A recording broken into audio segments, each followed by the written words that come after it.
Tidak ada lagi Lando no wins, saatnya kita menyambut Lando go wins.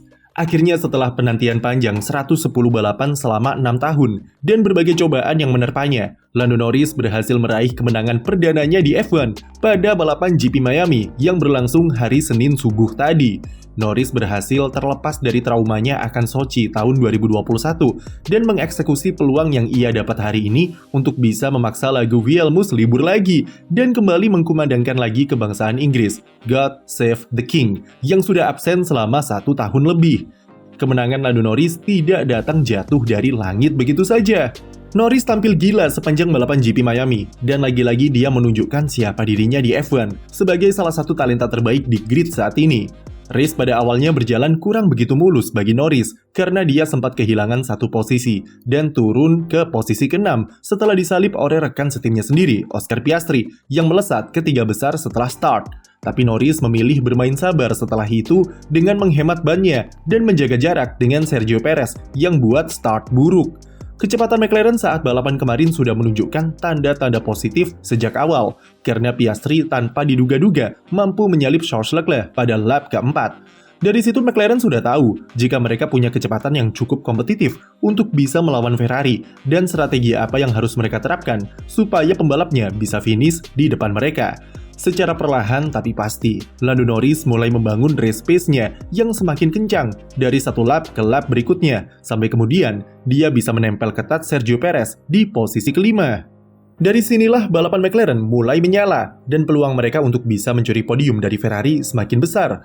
McLaren menerapkan strategi golong bagi kedua pembalapnya, karena seperti yang kami mention tadi, mereka punya kecepatan yang lebih bagus dari Ferrari dan memutuskan bermain agresif dengan mengincar tire offset dengan stay out lebih lama. McLaren benar-benar belajar dari kesalahan mereka pada balapan-balapan awal musim ini di mana strateginya terlalu konservatif. Di Shanghai dan Miami kemarin, tim berani mengambil alih permainan dan bermain agresif dengan mengincar target yang lebih kompetitif atas dasar kepercayaan yang tinggi atas performa mobilnya. Pada race Miami, alih-alih fokus untuk mengcover Sergio Perez, mereka langsung menatap ke depan untuk mengejar duo Ferrari.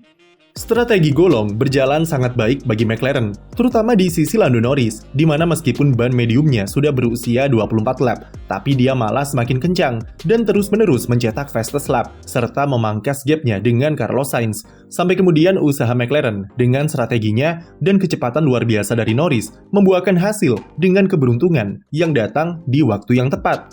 Selain performa Norris yang memang gokil, ada 2 momen kunci yang mengantarkannya menuju kemenangan perdana dalam karirnya.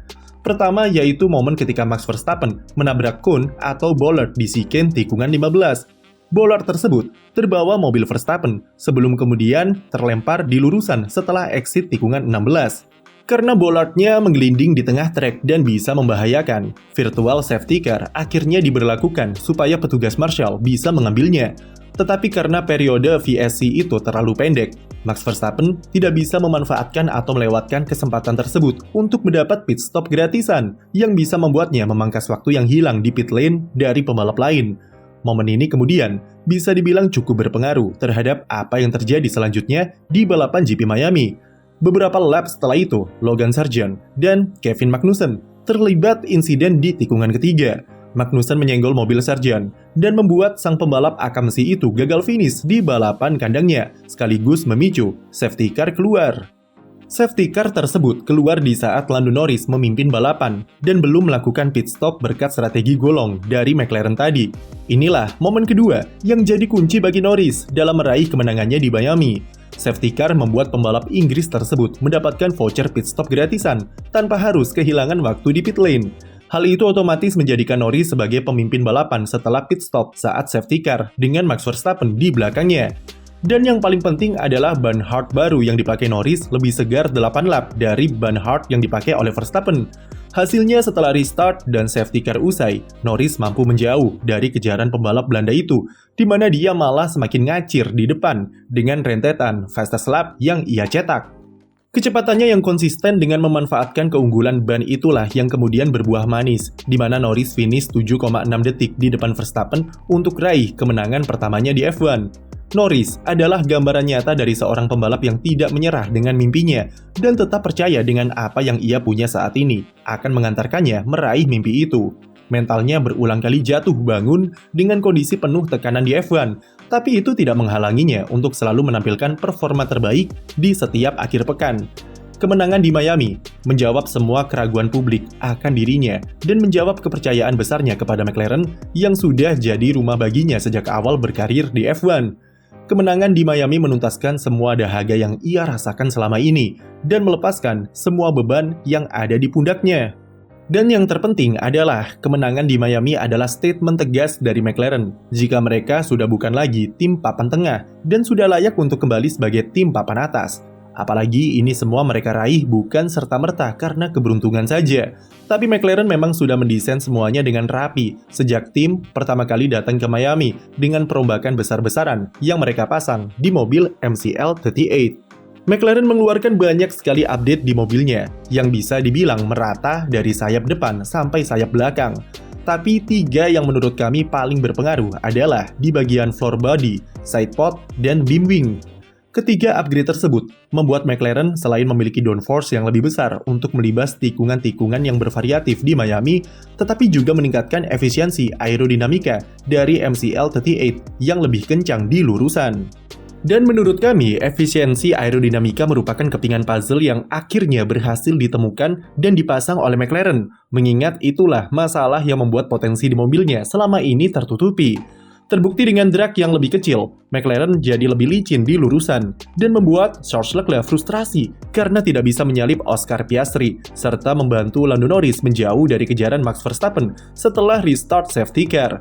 Performa apik McLaren bahkan sudah tercium dari sprint race, di mana saat sesi shootout, Norris mampu memimpin sesi pertama dan kedua, sebelum kemudian ia tak bisa maksimalkan ban soft di sesi ketiga dan malah DNF usai apes tersenggol saat start.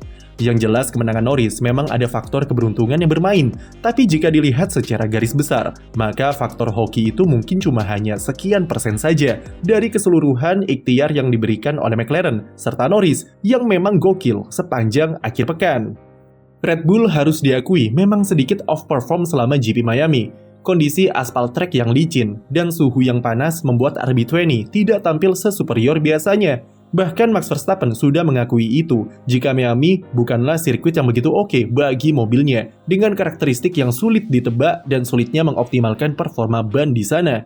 Meski raih pole dan menang sprint, Verstappen memang terlihat tidak sedominan biasanya.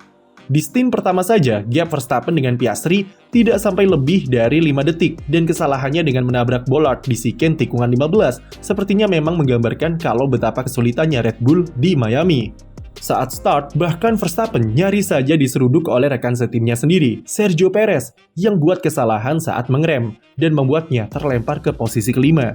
Secara overall memang bukan harinya Red Bull, walaupun dalam kondisi normal pada akhirnya akan menang juga. Tapi di situasi-situasi langka seperti inilah, mereka cukup rentan untuk dieksploitasi. Sementara Ferrari, mereka sebenarnya cukup oke karena jadi tim yang mampu menempel Red Bull di kualifikasi dan cukup optimis sebelum race Miami. Tapi Checo kemudian mengacaukan start mereka dan memberikan ruang kepada Oscar Piastri untuk maju merusak momentum Ferrari. Ferrari seperti kaget dengan race pace yang ditunjukkan oleh McLaren setelah Leclerc bisa disalip oleh Piastri tak lama setelah start balapan. Dari situ mereka mulai termakan oleh permainan McLaren, di mana Leclerc mau tidak mau harus masuk pit duluan untuk amankan undercut. Ditambah dengan Carlos Sainz yang biasanya cukup sabar ketika meladeni duel-duel pembalap lain.